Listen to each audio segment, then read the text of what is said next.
5 minutes. Thank you, Madam Chair, and thank you for allowing me to participate in this. Ladies and gentlemen, thank you for being here today. Just full disclosure, currently I'm the only pharmacist serving in Congress. I've practiced pharmacy, community pharmacy, independent community pharmacy for over 30 years.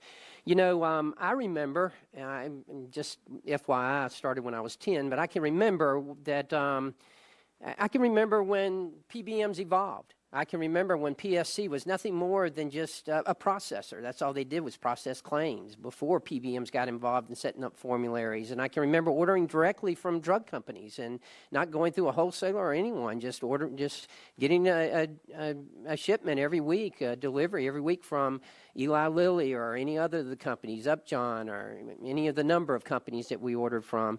You know, my colleague, Mr. Tonka, mentioned earlier about patients having to make choices between eating and between paying for their medications. I've seen it firsthand. I have witnessed it firsthand. Ms. Bricker, you said you were a pharmacist and practicing community pharmacy. I don't know what your experiences were. You're obviously a lot younger than me, but at the same time, I can tell you I have seen it. I have seen patients at the counter having to make a decision between buying medicine and between buying groceries. I've seen mothers in tears because they couldn't afford their medications. I've witnessed it firsthand. I was the boots on the ground there. That's why I'm so passionate about that. I want to start with you, Mr. Langa. During a briefing with committee staff, I don't know if it was you or a member of your, or a representative of your company, but they said that list prices started to increase more rapidly around the same time that there started to be more consolidation throughout the drug pricing supply chain, and that there have been increasing demands on rebates.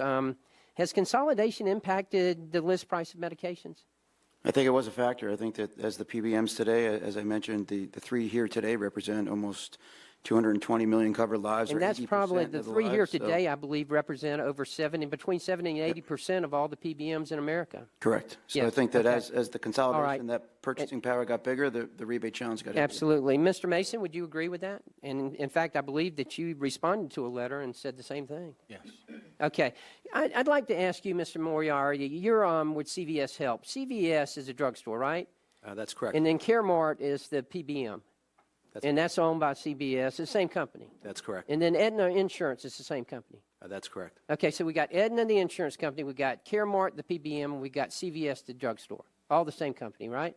That's correct. Okay, Ms. Bricker, I believe that Express Scripts, you're here today representing the PBM. Yes, yes. And you're also, you just bought out Cigna Insurance, that's right. Cigna acquired Express Scripts. Cigna acquired Express Scripts. And you also have your own mail order pharmacy, is that correct? We do have a mail order pharmacy. Okay, and Dr. Duda, same thing with you. Optum is the PBM, United Healthcare is the insurance company, and you also have your own mail order pharmacy. Is that correct? So Optum and United Healthcare are sister companies, yes. And you do have mail order pharmacy that you own as well? Optum RX has a mail order pharmacy. Yes, okay. That's a long yes answer. Nevertheless, when you've been saying during these hearings that you're returning money to the plan sponsors, can you define plan sponsors for me? Is that the insurance companies? Mr. Moriarty?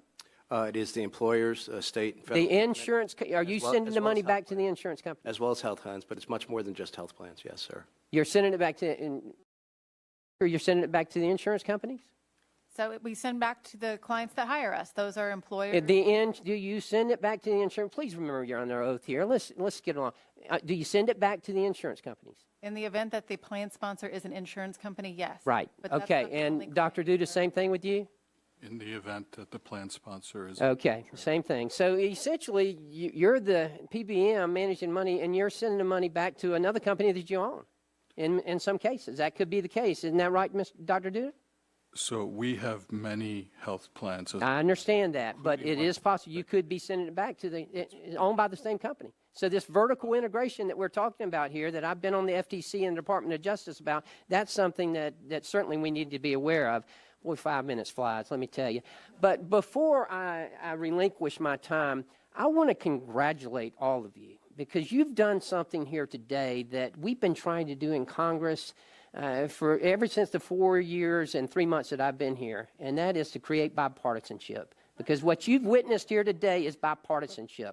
This is going to end. I have witnessed it. I have seen what you have done with the PBMs. I've seen what you've done with DIR fees. I see what you're trying to do now with GER fees and BER fees. And let me tell you, what the CMS is proposing in the way of doing away with DIR fees and the way of having discounts at the point of sale, that's going to happen. We're going to make sure that happens, and that's going to bring more transparency to the system, and we're not going to stop there. Thank you, Madam Chair, and I yield Thank you, back. Mr. Carter. I was just saying, I never thought I'd see the day when Buddy Carter was channeling Jan Schakowsky. Congratulations.